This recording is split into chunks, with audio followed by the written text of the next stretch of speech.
seen tur ak seen sant di leen jox seen wàccuwaay di leen sargal léegi daal dañ leen doon wax ñun ñu ngi fii depuis le début depuis mercredi Mantes-la-Jolie bu ñu fi ñëwee dañu bëggoon pointer ñu nga xam ne dañu ñëwoon changer bureau de vote wala ñëw inscrire comme des nouveaux inscrits lu tax ñu def loolu dañ ko def parce que bureau de centre de vote bi ñu créé ici Mantes-la-Jolie defuñu ko dans le sens consensuel c'est-à-dire c'est le gouvernement moo ñu imposé Mantes-la-Jolie comme centre de vote ñun sax si suñu xel mu nekk centre de vote gêné wuñu parce que c'est un lieu où il y a beaucoup de Sénégalais avec muraux et tout ça donc sur le principe sax mun nañ si d'accord lu ñu d'accord woon mooy que ça a été fait sans que ñu mun si waxtaan pour trouver ay solution suñu biir léegi bu ñu ñëwee fi mercredi ñu ne dañuy pointer ñu nga xam ne si liste électorale bi nga xam ne ñun dañ ko jot au mois d'octobre xam nañu Sénégalais yëpp yu inscrire en France xam nañu seen tur seen sant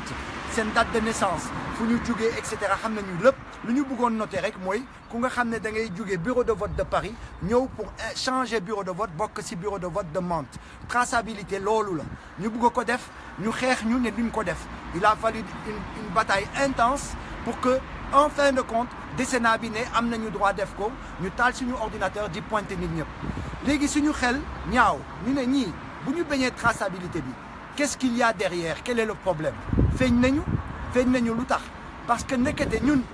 bu ñuy def traçabilité bi nit bu ñëw ak sa carte d'identité présenté wu devant la commission pour changer bureau de vote suñu jëlee sa numéro carte d'identité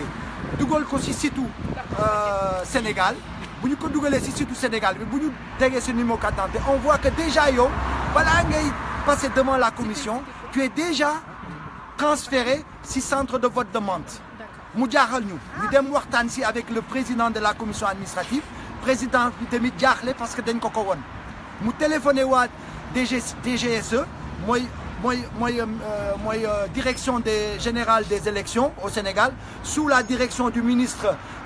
Aly Ngouille Ndiaye bu nga xam ne dafa ne moom sénégalais buy votel Macky Sall rek lay toppatoo donc mu discuter ak ñoom nekkate yow bu ñu demee dugg ci biir gis que déjà waa nit yu dëkk Mantes-la-Jolie nit yu dëkk au Muro nit yu dëkk dans les 78 200 78 130 code postal yu nga xam ne yëpp jege nañu Mantes-la-Jolie dañ leen transférer directement ci biir ordinateur bi yóbbu leen directement ci bureau de vote Mantes-la-Jolie kooku c'est inadmissible c'est hors la loi parce que code électoral bi dafa ne pour nga changer bureau de vote il faut nga ñëw taxaw ak sa carte d'identité nga joxe ko ñu jël sa carte d'identité yóbbuwaat ko Sénégal defaral la carte d'identité bu bees ak bureau de vote bu Mantes-la-Jolie léegi ñooñu ñu transféré leen ci bureau de vote de Mantes-la-Jolie ñu jàpp seen carte d'identité mun a voter à Paris mun voter à Mantes-la-Jolie c'est-à-dire situation yooyu mooy indi confusion et tey état bi won nañu que c'est un état partisan parce que l'administration n'a pas fait son travail administration bi dafa ñëw dañu créer centre de vote bu bees à Creil dañu créer centre de vote bu bees à Mantes-la-Jolie automatiquement ñu transférer nit ñëpp ak seen adresse dans les nouveaux centres de vote ça ce n'est pas normal et on l'a souligné donc tey liggéey bu ñu def yëpp ça prouve que waroon nañ ko def ça prouve que sécurité du processus électoral kenn du ko def sa ginnaaw ordinateur kenn du ko def dans les réseaux sociaux il faut nga nekk présent sur le terrain suñu liggéey bu ñu doon def mooy tey xam nañu exactement il y a eu 420 personnes qui sont passées 420 ou 425 si 425 personnes il y a à peu près 250 nouvelles personnes yi nga xam ne dañu inscrire sur les listes électorales et demander à voter à Mantes-la-Jolie et ensuite le reliquat mooy 100 et quelques personnes yi ñoo demandé un changement de lieu de vote de Paris vers Mantes-la-Jolie dinañu récupérer personnes yi nga xam ne yëpp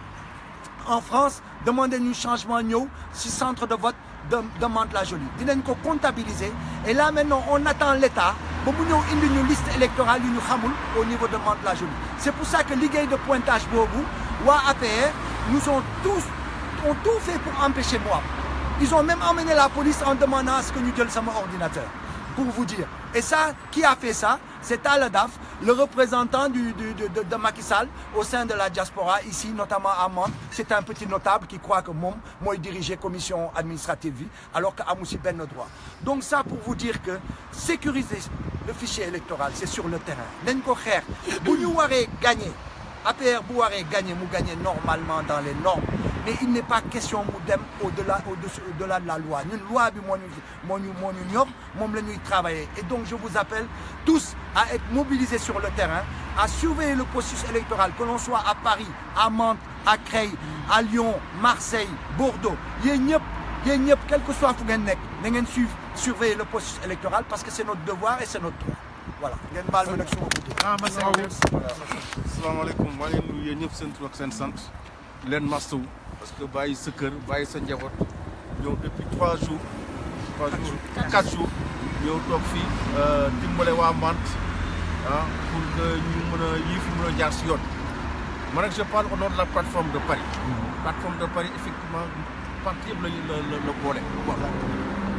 liggéey bi gars yi def liggéey fii rafet na surtout suñu jigéen ñi nga xam ñoom lañuy fekk fii tey ñu leen di sant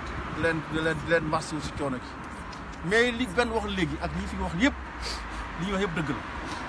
parce que ñoom xalaat def nañu seen planning nga prêt pour sàcc parce que sàcc la ñu xam ñu leen lu sàcc élection musuñu jaar élection si yoon Macky Sall bi bu ñëwee ba léegi muy élection référendum muy élection législative yëpp sàcc la ko jaarale moo tax mu bëgg a def lii encore pour 2019 te ñun fii Paris duñ ko nangu kooku moom si yow mu yoom ñu dégg waa Sénégal ngeen leen yooyu duñ ko nangu te suñ ko nee def daañu dem occuper ambassade occuper consulat occuper les bureaux de vote ba kenn du vote voilà wasalaam. Merci beaucoup.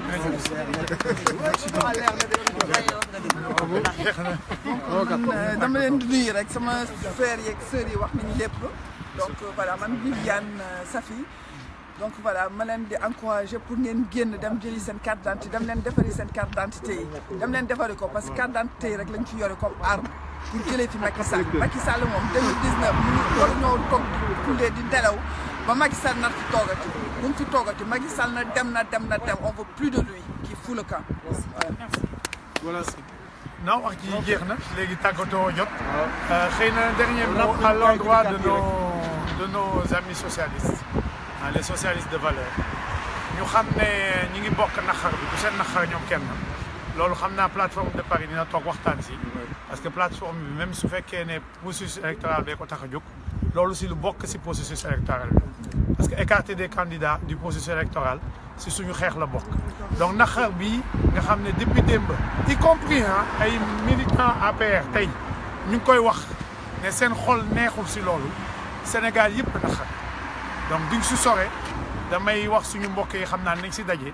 ñu waxtaan si ñu xool riposte bi nga xam ne moom lañ si am daal ku yàlla dina am riposte boobu jërëjëf. jërëjëf merci ok voilà gars yi waaye jërëjëf waay.